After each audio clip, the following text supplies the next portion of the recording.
Support comes from Missouri Forest Products Association, committed to sustainable and sound conservation of the state's forests, which support more than 41,000 Missouri jobs, resulting in a $10 billion industry. ChooseWood.com. Welcome to St. Louis on the Air. I'm Sarah Fensky. Ann Austin is a scholar who works with human remains. Make that very old human remains. She's an assistant professor of anthropology and archaeology at the University of Missouri, St. Louis. She has training in osteology and Egyptology. What that means? Studying old bones to expand our knowledge about the diseases suffered by people in past civilizations and the treatments that they used. But in 2016, Ann Austin found herself turning from ancient bones to ancient skin, particularly body art. And she joins us today to explain the fascinating story on why. Ann Austin, welcome to the show. Thanks, Sarah. So what first got you looking at body art?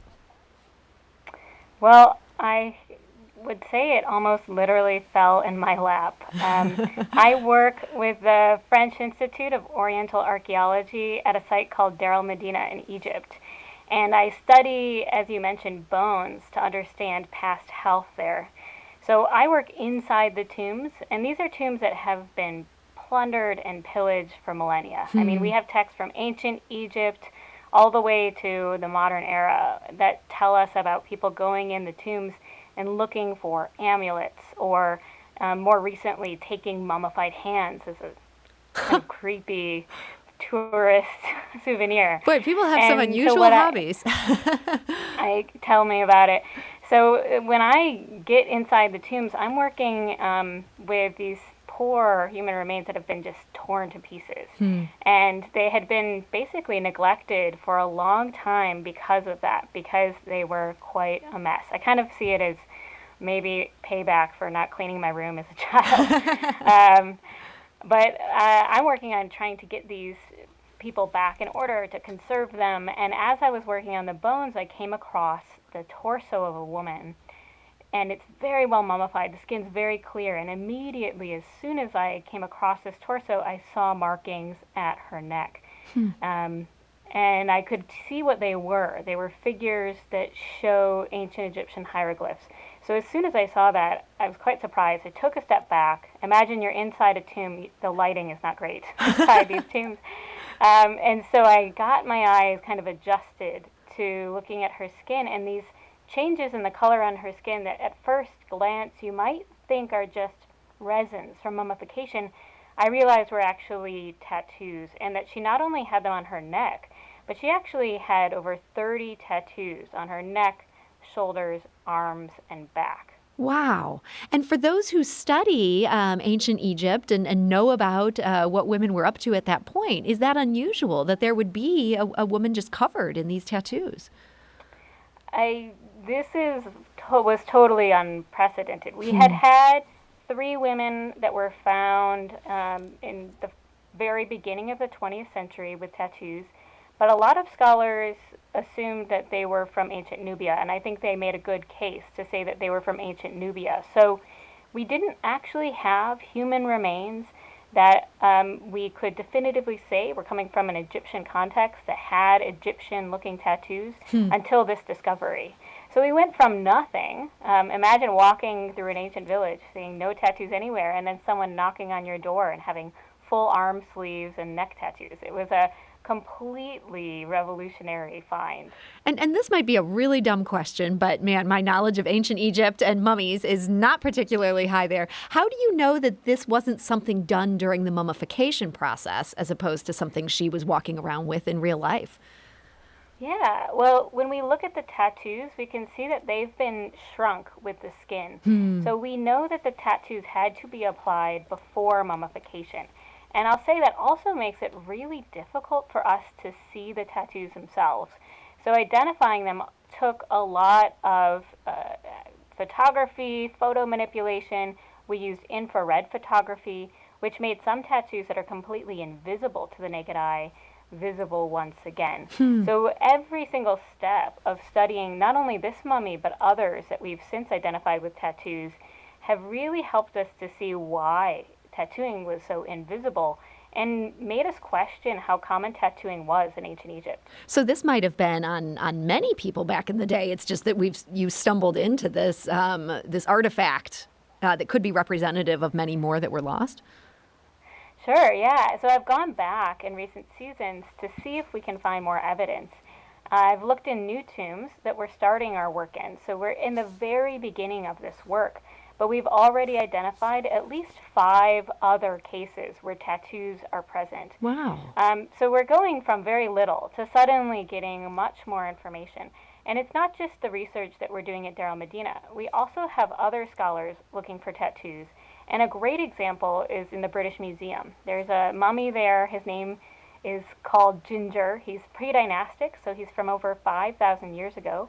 And he's been on display at the British Museum to millions of visitors for a century. Mm-hmm. But it was only in 2018 that Renee Friedman and some colleagues took infrared photos and found out that he also has tattoos. So as we do more research, we're realizing that they're probably there, but they're often just very hard to see. So what have you been able to determine of the function of these tattoos? What about with these women that you found? Any sense of why they had these tattoos? Yeah, so it's interesting because when we look not only in the mummies but in the art, at least during this period of Egyptian history, only women get tattoos. And it's fascinating. As I've been reading from the earlier scholarship on tattooing from the early 1900s, you can see that our own ideas and stigma around tattoos have really bled into our interpretations of the past. So earlier scholars suggested that the tattoos were basically exclusively meant to eroticize these female bodies. And even one scholar went so far to say that it just marked them as being prostitutes. But most of that was from their own perceptions. So that particular scholar, I mean, this is literally the guy who wrote the book on ancient Egypt and tattooing. And he says, he's French, he says in French that he doesn't know of one woman of good society from modern France all the way back to ancient Egypt with tattoos. So it's pretty clear that his ideas about tattooing in the present have really shifted what he thought of in the past. Now that we're doing more research, now that we have more evidence, what we're starting to see is that many of the tattoos that we're finding are linked to religious iconography. And in fact, in this particular mummy, we found a bunch of tattoos associated with the goddess Hathor, who is associated with fertility, with protection of the home, of the mother, and of children in childbirth. So finding so many of those tattoos placed in really permanent and public areas of her body suggested she had an important role to do with this goddess. And it's interesting because during that time, we don't actually have the title priestess of Hathor. That title seems to disappear. And some scholars have even said it was because women's bodies were seen as too impure to be priestesses, that when they menstruated, that the physical act of childbirth, those things could make their bodies impure. But in this case, we see a woman who has tattoos, all month long, all of her life, which suggests that she's able to somehow transcend that. And it gives us even more insights into the possible religious roles of women during this time period. That's so cool, the way that this discovery of something on the skin can help you just reset the conversation about women's roles and maybe peel away some of the falsities that other scholars have brought to this. I mean, when you say this really did change everything, you were not kidding.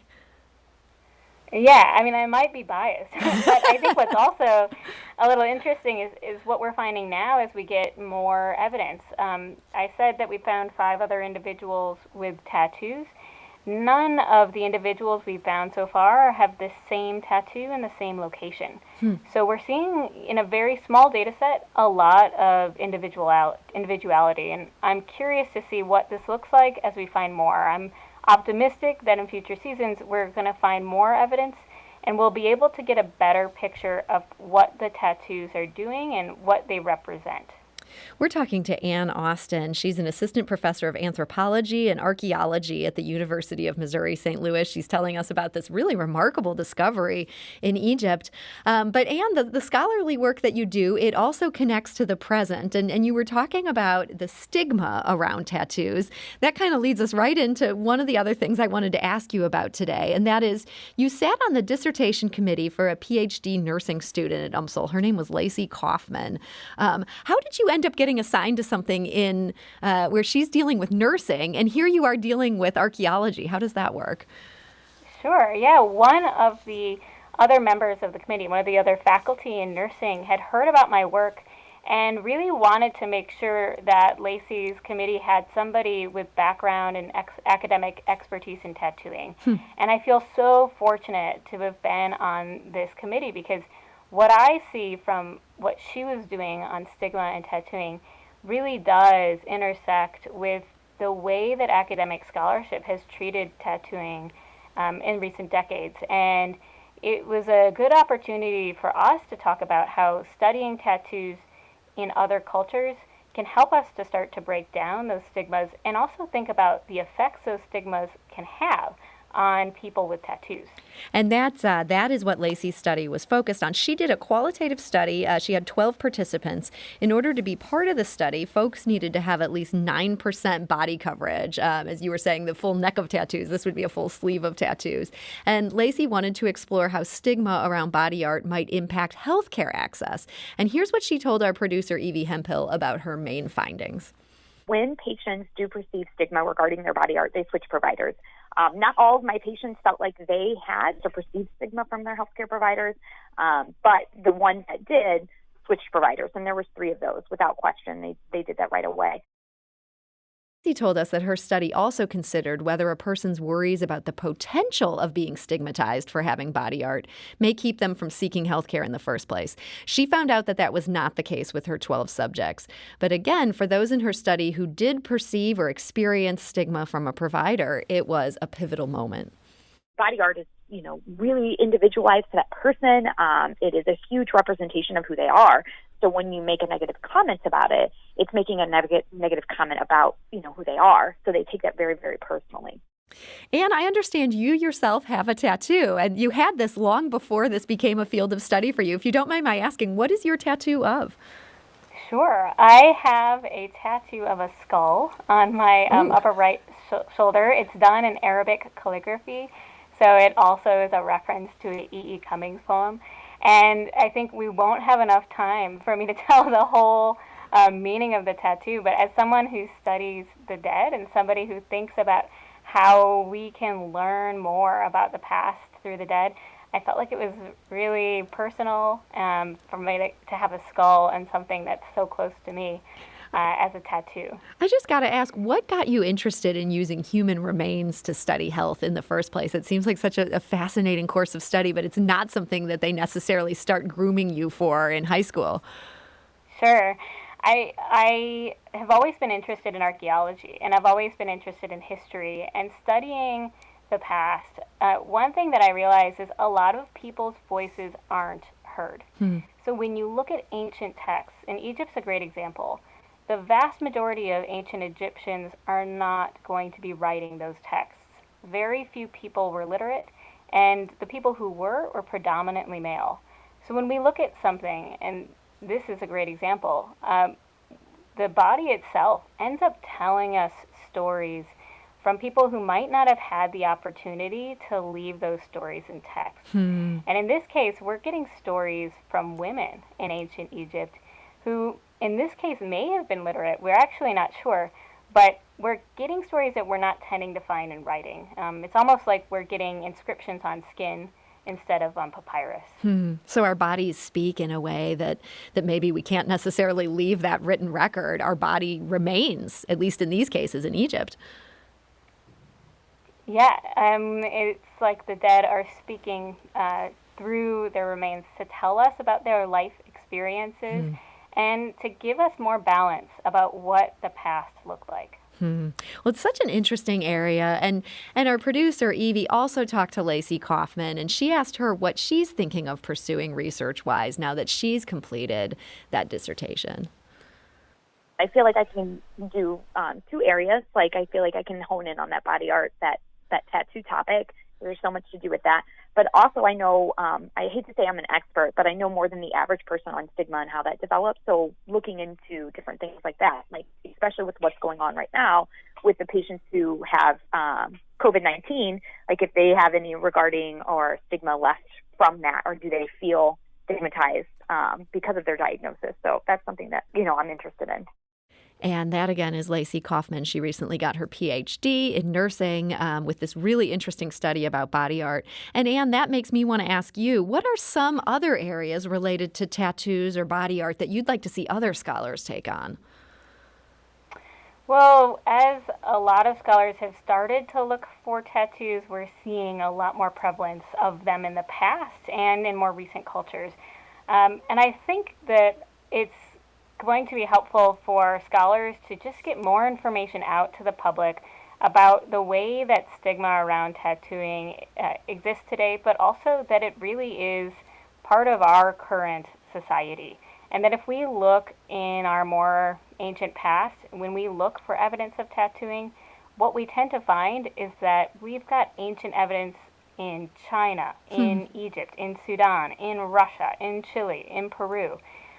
We basically are mostly restricted by preservation more than anything. So some of the oldest mummies in the world, for example, Ötzi, the Iceman, who's a fairly famous mummy from the Alps, he has tattoos.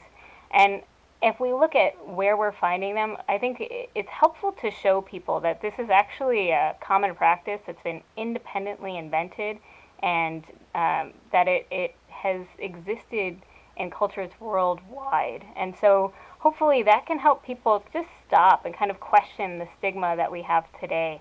And I really appreciated Lacee's dissertation because when she was looking at stigma, one of the things she noticed is that when healthcare providers had more positive things to say, it really helped their therapeutic relationship. So if somebody just asked someone coming in, hey, would you mind telling me about your tattoos? That was a great way to start and build a relationship rather than to give them looks, rather than to judge what those tattoos are. So this is something where we might not think about the stigma as being a topic that we're interested in, but it could definitely affect our ability to be good at our job. This is something maybe healthcare providers should be thinking about more actively. Yeah, and I think it's also something that can come up with just our regular interactions with friends and family members. An interesting thing I noticed from her dissertation research is how common it was for people to not only talk about healthcare, which was the focus of the interviews, but also the stigma that they've experienced from loved ones. And the fact that that stigma can really affect your relationship. And since for many of the people she interviewed, the tattoos were really embedded in them. They were who they were. It was really hurtful for them to feel that their tattoos are being judged, because it really felt like they themselves were being judged. So I think as we, in general, as listeners, meet people who have tattoos, just take a minute to reflect and ask yourself, how are you interacting with that person's tattoos? Because it's not just their tattoos that you're interacting with, it's them. Well, Anne, that is a perfect note to end on. So I want to thank you so much for joining us today. Thanks so much for having me on the show. This is St. Louis on the Air on St. Louis Public Radio, 90.7 KWMU.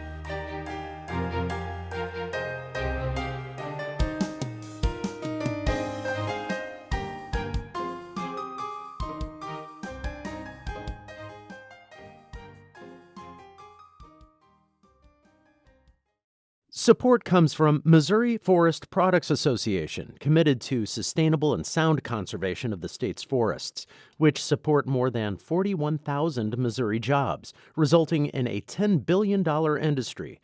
ChooseWood.com.